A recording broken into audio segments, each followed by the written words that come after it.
तो अगर कोई ये वीडियो देख रहा है and they are like some businessman business owners who are looking for some export opportunities from India, तो आपके हिसाब से अभी कौन से अलग अलग कंट्रीज में कौन से टाइप के प्रोडक्ट्स या कैटेगरीज की एक्सपोर्ट अपॉर्चुनिटीज बन सकती है and they should like focus on this particular product ताकि they can also have like better export opportunities from India? तो talking of export opportunities from India, one has to look at the natural strengths of the country.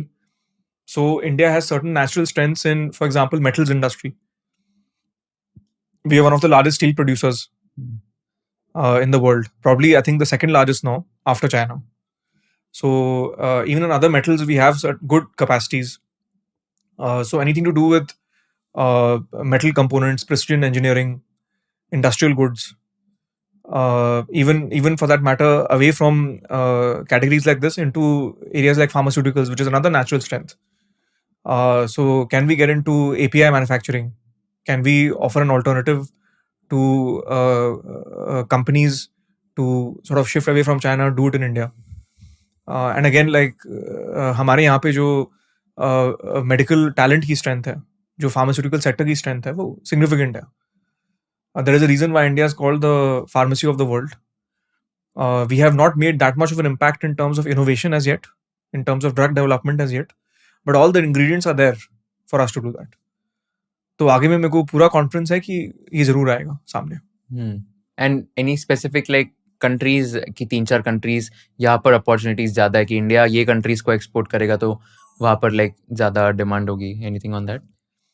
तो जहाँ पे export opportunities जो हमारी companies के लिए है वो सारी बड़ी इकोनॉमीज आती है उसमें. So the G7 G8 economies which are there. सो अभी इंडिया ने एक यूके के साथ फ्री ट्रेड एग्रीमेंट किया है, FTA किया है. तो UK will open up as a major market I think in a certain way for Indian companies. Similarly, we are working very hard right now on a free trade agreement with EU, European Union. So that too will have a major, I think, opportunity. Also with USA. So US government and Indian government are in very deep negotiations, intense negotiations from what one gathers in media. And that also, I think, partially explains the kind of poking in the eye which comes from senior administration figures who say things to probably get an upper hand in a negotiation which is going on. So I do think जैसे FTA होते हैं, जैसे हमारा trade relationship establish होता है बड़ी economies के साथ, ऑस्ट्रेलिया के साथ हो चुका है ऑलरेडी, तो इन सब के साथ हमारे पास एक्सपोर्ट अपॉर्चुनिटीज खुलेगी एक बड़े रूप में. तो ये फ्री ट्रेड अग्रीमेंट जो होते हैं तो इसमें बेसिकली टैरिफ जो होता है तो वो टैरिफ लेस होता है या टैरिफ होगा ही नहीं फिर जब एक्सपोर्ट करेंगे? तो कोई कैटेगरीज गुड्स की होती है जिसमें टैरिफ हट जाता है, और कोई में क्या होता है कि जहाँ पे बहुत बढ़ा हुआ टैरिफ है आज के दिन में वो घटा देंगे, बहुत सब्सटैंटिवली घट जाएगा वो. तो इंडिया जब दो देश जो है फ्री ट्रेड एग्रीमेंट करते हैं तो दोनों इकोनॉमीज के बीच में अंडरस्टैंडिंग ये रहती है कि हम ट्रेड बढ़ाना चाहते हैं. हम ट्रेड बढ़ाएंगे तो टैरिफ्स घटा दो.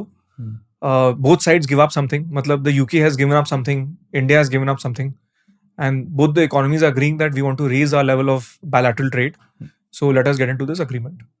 And obviously, like there are certain sectors, certain product categories, जहाँ दोनों तरफ से people want to protect their own areas. So for example, in the case of India, agriculture is a very sensitive area for us. क्योंकि हमारा बहुत बड़ा जो population का जो वर्ग है agriculture पे आज भी dependent है. About probably 40% of our population is directly or indirectly dependent on agriculture sector. Even though the output is only 15-16% of GDP for us, significant employment is generated in agriculture. Hence, India always protects its agriculture sector from influx of goods from abroad. Because if we have a influx of agricultural goods from abroad, what will our population do? Obviously, we are trying to diversify the economy, like reduce the share of employment in agriculture. But it remains a major point of concern for India in trade negotiations. And इसमें मैं पढ़ रहा था कि India UK FTA के case में auto sector is also going to get benefited and companies like JLR वो उनको भी काफी बेनिफिट मिलेगा, राइट? इंडिया यूके FTA के through. Definitely. I think there have been some news reports that it will be a very dramatic benefit. I don't think it will be a very dramatic benefit in that sense, because the prices of these vehicles will not, come down by that extent, probably. But for sure, I mean, Jaguar Land Rover, which is obviously owned by Tata Motors, is an Indian company, their manufactured cars in UK can come to India now at probably reduced duties. So that will be some benefit to the Indian consumer. Got it. Likewise, Indian-made cars can go to UK as well. So it works both ways. I think it's a very good step for Indian economy because in particular, the auto sector has been heavily protected by India for a long time. So removing certain trade barriers in auto sector will actually enable us to get better cars at lower prices. If you learned something new from this video, do share it with your friends and subscribe to this channel so that we can bring you the best content possible. Also, if you want to watch this entire episode, click on the link in the description box and you can go to Kushal Lodha YouTube channel and watch the entire podcast episode. Thank you so much for watching this and have an amazing day.